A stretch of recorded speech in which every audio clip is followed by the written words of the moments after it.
Sasha का character play करना होगा। ओह अच्छा। तो फिर लेकिन मेरी डेट्स मैनेज नहीं हो रही थी, तो फिर मुझे मलिहा का कैरेक्टर मिला, but I am also very happy क्योंकि आप पिंजा शूट कर हाँ रही मैं थी। पिंजा शूट करी थी। Okay. और पिंजा बिल्कुल एंड पे था। ओके, तो वो भी नहीं छोड़ सकते थे, उस पे कॉम्प्रोमाइज नहीं कर सकते थे। उस पे भी कॉम्प्रोमाइज नहीं कर सकते थे। तो उन लोगों ने कहा फिर आपको मलिहा का कैरेक्टर दे देंगे क्योंकि वो डेट्स मैनेज हो सकती हैं। तो फिर मैंने कहा मुझे तो कोई मसला नहीं है, मलिहा का कैरेक्टर इतना फन है, डिफरेंट है, बॉक्सर है मलिहा, और मुझे थोड़ा सा एक्सपीरियंस भी है बॉक्सिंग में। तो मैंने कहा कि कर लेते, मुझे तो मजा आएगा, I am gonna enjoy it. Audition दिया था उन्होंने आपसे, कुछ लाइंस बुलवाई या नहीं कुछ? उन्होंने क्योंकि वो लोग मुझे जानते थे, काम वो लोग देखा मेरी हुआ था। एक्टिंग को और मुझे what I am capable of वो सब वो जानते थे। चलो that's good. So you were excited. पता था कास्ट में कौन लोग हैं उस वक्त? नहीं उस वक्त नहीं पता था, बिल्कुल कोई आइडिया तो नहीं जब था। कास्ट में सबसे पहले किसका पता चला, कौन है और क्या क्या सबसे रिएक्शन पहले अहद रज़ा मीर का पता चला था। तो क्या उन्होंने चीख कहा मारी आपने जोर से या क्या हुआ? मैं Are you इतना fan? सरप्राइज थी हाँ। कि अहद रज़ा मीर के साथ मैं काम करूंगी। सो आई वाज एक्सपेक्टिंग कि लाइक सब थोड़े से जूनियर होंगे, सब न्यू फेसेस होंगे, लेकिन Ahad Raza Mir obviously such a big personality, so well known. तो आई वाज सो एक्साइटेड। जब जैसे मैं जा रही थी ना जिस दिन सेट पे, मैं बहुत एक्साइटेड थी। और जो मेरी नानी बनी है उज़मा जी की बात कर रही हैं आप? जब मुझे पता चला था वो मेरी नानी है, उनका मैंने चुपके में सुना था, मैं इतनी एक्साइटेड थी, उनसे भी मिलने के लिए मैं बहुत एक्साइटेड थी। हाँ, और आपकी फेवरेट? हाँ सारा बाजी, please, she is so sweet. जब मुझे पता चला था ना कि सारा बाजी होंगी, मुझे थोड़ा सा हुआ था कि काश बहनों की बहन बन जाती है। हाँ, तब थोड़ा सा relate हुआ, हाँ, सीन ज़्यादा हो जाते। एक ही दफा हुआ था कि लाइक काश मैं साशा मिल जाता, क्योंकि सारा बाजी के साथ काम करने को मिलता। लेकिन फिर भी सारा बाजी जब भी मैं उनसे मिलती हूँ सेट पर, she is absolutely the sweetest. और उनकी आवाज़ कितनी अच्छी है, वो इतनी अच्छी तरीके से बोलती है, मुझे बहुत अच्छा लगता है। अच्छा, तो जो मिली का कैरेक्टर है उसको बनाने के लिए ऐसे ही लिखा हुआ था? आपने इसमें दानिश नवाज के साथ बैठ के कुछ आप लोगों ने इधर उधर चीज़ें की, आपने खुद अपना कुछ इनपुट डाला कुछ, या ये एग्जैक्टली ऐसे लिखा था उसको आपने ऐसे परफॉर्म कर दिया है? फन फैक्ट, मिली का जो पहले जो राइटर ने लिखा था, she was a model, not a karate kid okay या बॉक्सर। वो मॉडल थी, उसको मॉडलिंग का ज़्यादा था। अच्छा। और फिर मॉडलिंग का चेंज होके कराटे बन गया। ओके। तो दानिश नवाज ने मुझसे पूछा, दानिश भाई ने, कि you're okay with that? मैंने कहा जी मुझे That's तो so sweet of him दोनों कि बिल्कुल ठीक आपसे है। पूछा उन्होंने हाँ, ना। क्योंकि मॉडलिंग भी मुझे आती है, मैं करती हूँ बिल्कुल बिल्कुल, और मुझे लगता है मैं अच्छी करती हूँ। बहुत अच्छी तो करती मॉडलिंग मॉडलिंग एक्टिंग दोनों बहुत अच्छी करती हैं, गुफ्तगू भी बहुत अच्छी करती हैं आप। Thank you. मॉडलिंग जब सुना मैंने कहा ठीक है, अच्छा करेक्टर, बहुत अच्छा करेक्टर है। लेकिन जब कराटे आया ना, मुझे लगा कि और थोड़ा बेटर कूल हो गया है। हाँ, ये तो कूल सा हो गया है। और जब लोग मुझे डीएम करके, स्पेशली लड़कियां मुझे डीएम करके जब कहती हैं कि मैं भी टॉम बॉय हूँ और मैं आपसे, आपके करेक्टर से मैंने बहुत रिलेट किया, मुझे इतना अच्छा फील होता है कि लाइक मेरे करेक्टर से कोई रिलेट कर रहा है, मुझे बहुत अच्छा फील होता है। अब रियल लाइफ में आप टॉम बॉय हैं? काइंड ऑफ, थोड़ा थोड़ा, जैसे गर्ली गर्ल भी नहीं हूँ लेकिन फुल ऑन टॉम बॉय भी नहीं हूँ, दोनों, अ मिक्स ऑफ बोथ। ओके। तो आप अभी कह रही थी आपको कराटे बॉक्सिंग का थोड़ा सा एक्सपीरियंस है। हाँ। क्या है, किया हुआ है, कोर्स किया हुआ है? मैंने नहीं, लास्ट ईयर मैंने जो मेरी सबसे अच्छी लाइक एड अभी तक रही है वो सनरिच है, जिसमें मैं आयशा खान की बेटी बनी थी। तो उसमें I was a full on boxer, like एक बॉक्सिंग मैच होता है पूरा।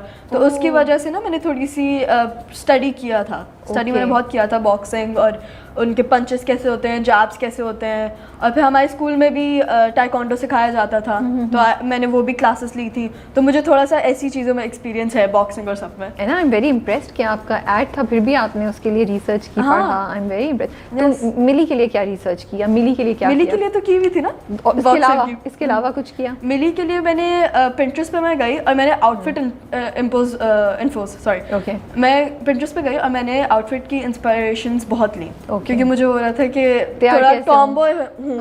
तो टॉम बॉय की सबसे बड़ी क्वालिटी एक उसकी ड्रेसिंग होती है, उसकी ड्रेसिंग से पता चलता है कि वो थोड़ी सी you know she is on the tomboy side.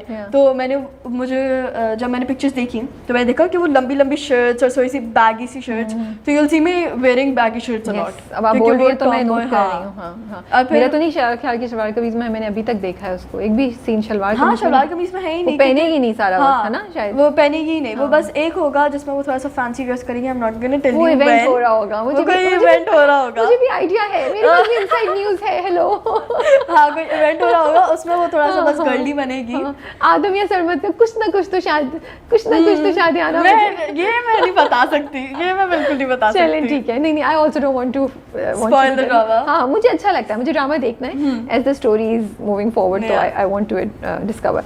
अच्छा ठीक है, दिस इज इंटरेस्टिंग कि आपने पिंटरेस्ट पे जाके लुक्स निकाली कि मुझे, फिर शॉपिंग करने गई।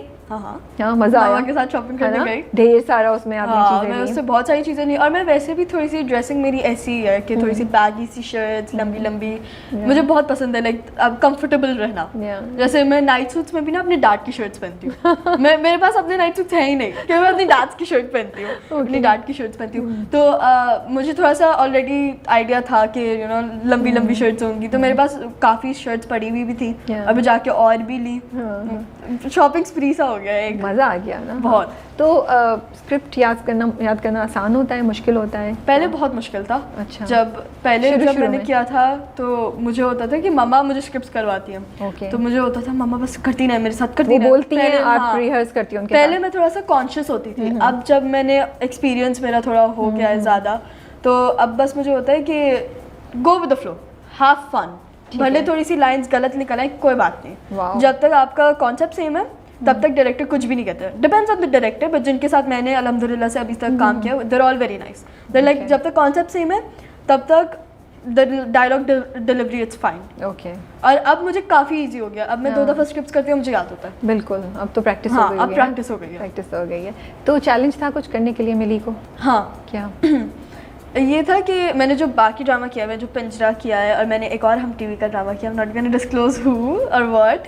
ऑफ द कैमरा निकलवा दूंगी। ऑफ द कैमरा पूछ लेगा, ऑफ द कैमरा मैं आपको सब बताऊंगी। ठीक है। तो मैंने वो किया था, वो सब ना थोड़े से सीरियस ड्रामा थे, थोड़े से उनकी स्टोरी बहुत सीरियस सी थी, अच्छी है, स्टोरीज ऑब्वियसली बहुत अच्छी है, लेकिन थोड़ी सी सीरियस थी। जब मैंने हम तुम किया और मैंने जब मिली का कैरेक्टर किया और एक सिटकॉम था, एक फ़नी ड्रामा था, तो वो बहुत थोड़ा सा चैलेंजिंग हो गया। मुझे ये बहुत पसंद आया क्योंकि आपके एक्टिंग करियर में, आपके कोई भी करियर में कोई ना कोई ऑब्स्टिकल आना चाहिए। बिल्कुल। मुझे पता था कि मैं सीरियस कर सकती हूँ, मुझे पता था कि मैं मीन भी कर सकती हूँ, मीन भी एक दफ़ा कर लिया, मुझे पता था कि मैं नेगेटिव कर सकती हूँ, थोड़ा सा सीरियस भी कर सकती हूँ, अच्छी एक्टिंग हो जाती है। लेकिन एक जब फ़नी, एक लाउड सी पर्सनैलिटी, ज़ोर से बोलना, ये सब मेरे लिए नया था, मुझे बहुत मज़ा आया करने में। अच्छा, ये कभी कभी ऐसा होता होगा कि आपने बोलना करूँगा, जाऊँगा, लेकिन निकल जाता होगा जाऊँगी, फिर दानिश साहब बोलते होंगे ए ना तुमने ये बोलना था, ऐसा होता था? क्योंकि वो डिफरेंट चीज़ है ना, ये एंगल जो डाला है कि वो लड़कों की तरह बात करती है। एग्जैक्टली, और ये एंगल वैसे है बहुत अच्छा, आई रियली लाइक इट। लेकिन कभी कभार मैं हूँ अब लड़की तो निकल जाता है, जाऊँगी, भूल जाती होंगी ना। कभी बार मैं भूल जाती हूँ, वरना या फिर सेट पे आके कोई मुझे कॉम्प्लीमेंट करता है तो वो सब कहते हैं वो जो तुमने जाऊँगा बोला था ना वो बहुत अच्छा बोला था। तो सब मुझे ऐसे कॉम्प्लीमेंट भी करते हैं कि जाऊँगा जाऊँगा, वो लोग भी अब जाऊँगा जाऊँगा बोलते हैं। तो मिली कंफ्यूज है क्या? मिली कंफ्यूज नहीं है। मिली सिर्फ अपने भाई और अम्मा दोनों को खुश करने के लिए ऐसे फ्लिप करती है। और मैं सोच रही थी स्कूल में क्या करती है। मिली थोड़ा ज़्यादा मैं नहीं, बट मुझे ऐसी क्यूरियोसिटी हो रही थी। मिली जब से बड़ी हुई है वो भाइयों के साथ बड़ी हुई है, उसकी जो एनवायरनमेंट रही है वो भाइयों के साथ रही है, इसलिए क्योंकि भाई भी ऐसे ही बोलते हैं, ऑब्वियसली वो लड़के वो तो ऐसे ही बोलते हैं, और वो अपने भाइयों के साथ है बहुत क्लोज। ये दिखाया है कि मिली बहुत क्लोज है अपने भाइयों के साथ। तो आप जब किसी के साथ क्लोज होते हैं आप उसकी थोड़ी सी लैंग्वेज पिकअप कर लेते हो। तो यही हुआ है कि मिली ने जाऊंगा पिकअप कर लिया, एक लड़के के पर्सपेक्टिव से बात करना शुरू कर दिया। तो ये आई गेस आइडिया है। क्योंकि वैसे मुझे ये इंटरेस्टिंग लग रहा था कि वो नील पॉलिश भी लगवा रही है और बाल भी स्ट्रेट हो रहे हैं उसके, लेकिन बोलने में कहीं कहीं वो ऐसे करती है। तो मुझे ये हुआ कि कम्प्लीटली भाइयों का असर उस पर ऐसा नहीं आया, ऐसा नहीं हो गया कि उसने बिल्कुल लड़कियों वाली चीज़ें छोड़ दी हैं, वो कहीं बीच में कंफ्यूजन थोड़ा सा होता है। अच्छा, वैसे तो मिली अच्छी है, बड़ी अच्छी लगती है, लेकिन मुझे लगता है आदम की तरह थोड़ी सी फसादी है वो। आपको लगता है? मुझे लगता है वो लगाती आदम भाई देखा वहाँ तो पार्टी हो रही है दूसरे टाइम, अरे आदम सकून से बैठा हुआ है और मिली ने आके